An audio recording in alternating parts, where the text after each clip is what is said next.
I'm gonna tell you my story, my journey of study, meditation, and experimentation that led to the most astonishing experiences I've ever had. And that's coming from someone who's had profound mystical experiences with entheogens that proved me the unity in all things that exist and the love which it emanates.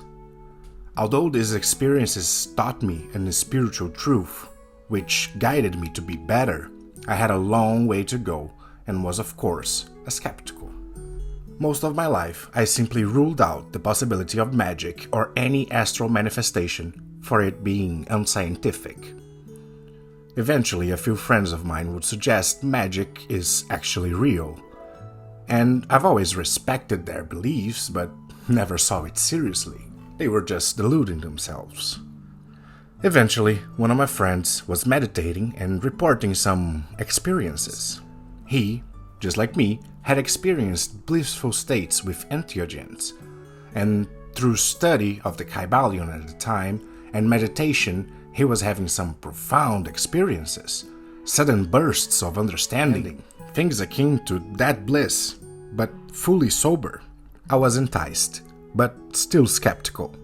Coincidentally, in a similar period, another unrelated friend that had experimented with magic for a while would be kind enough to share some of his experiences of results after a ritual. How he would feel the atmosphere change when evoking demons, and how weird and extremely unlikely things happened when he did such things. I was a true and true skeptical, but it felt like life was teasing me. I thought, if I indeed valued the scientific method, I should apply it to my own reality and test it. So I asked him some books to read, so I could learn magic and try it for myself.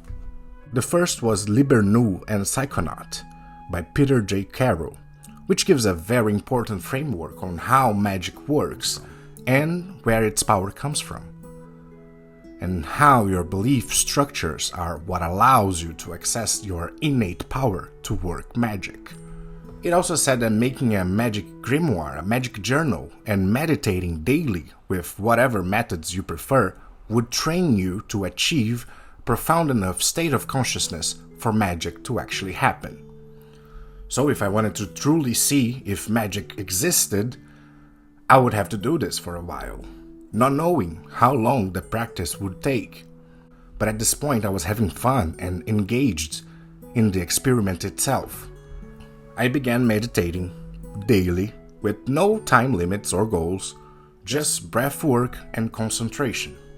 I tried different methods and would take notes of the time I began the practice and the end time to measure how long I was able to maintain said focus.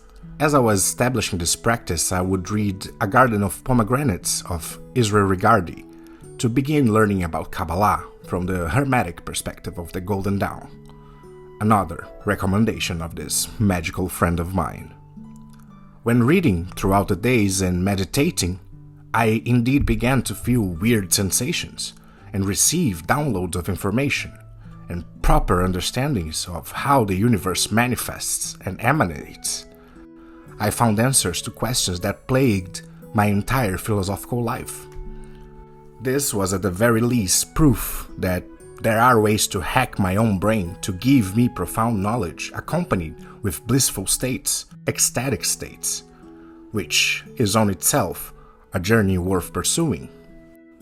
I made sense of parts of my past that in a way still haunted me. I got past fears, I began to have a more consistent and complete philosophical view of the universe, all in accordance to all previous spiritual revelations I have had. But truth was revealing itself to me in more intense and sustained ways. I was making this part of my day-to-day life in proper equilibrium, bringing peace and betterment to my personal relationships and overall feelings about my life and myself. I went on creating sigils as per the Chaos Magic way, mostly to transform things within myself. I did sigils to have mystical experiences while meditating, which kinda happened a few months after I did the sigil. I did one to lose weight and I was able to lose something like 40 kilograms, which go converted to pounds, it's a lot more. And most of them, not all, but most of them kept happening within a few months, which was interesting enough to keep me engaged, but still far from 100% sure of magic. I could still be just lying to myself and hacking my own brain.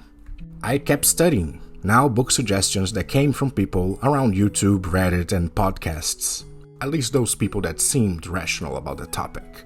I then felt I was lacking some philosophical missing pieces for my journey, so I read the Corpus Hermeticum and the Divine Pymander, and then a bit more of Kabbalah with Dion Fortune.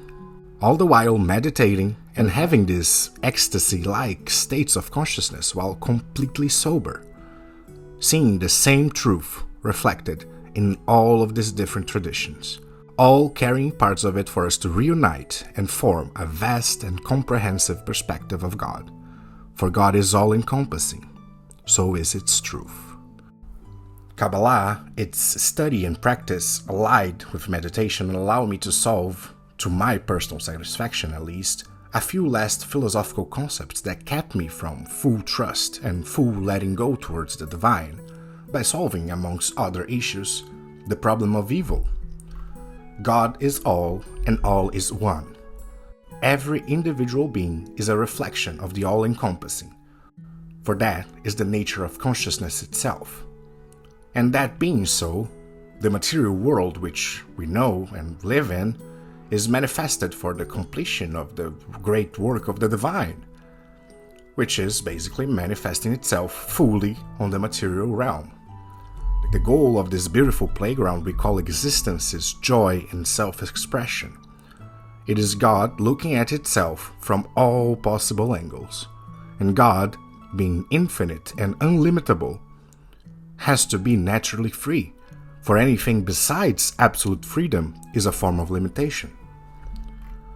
And if we, individuals, had not some form of freedom of choice, we would not be able to reflect what we really are. Without this reflected freedom of the ego, it would not be possible for one of us to achieve higher states of consciousness and unity with the transcendent. And as the realization of this fullness of the individual remembering its wholeness is the very goal of this manifestation, the freedom to choose evil must too be in humans. It is just very unfortunate how deeply we entrenched ourselves in our own egotistical evil actions. So take on a magic journey. You can truly divinize yourself, and divine people can help divinize the world. Peace be upon you. I've got to stop this video at some point. I intend to make more, so on the next episode I'll continue the next chapters of my magical journey, where I began experimenting with the creation of servitors, which was fascinating, and I hope you get engaged with this, because that's how I began to speak with entities and began my journey, which now has me talking with demons and angels and all that sort of stuff. And before you go, you should know one thing. This video is itself a magical act, and has a hidden purpose for those who wish to follow it.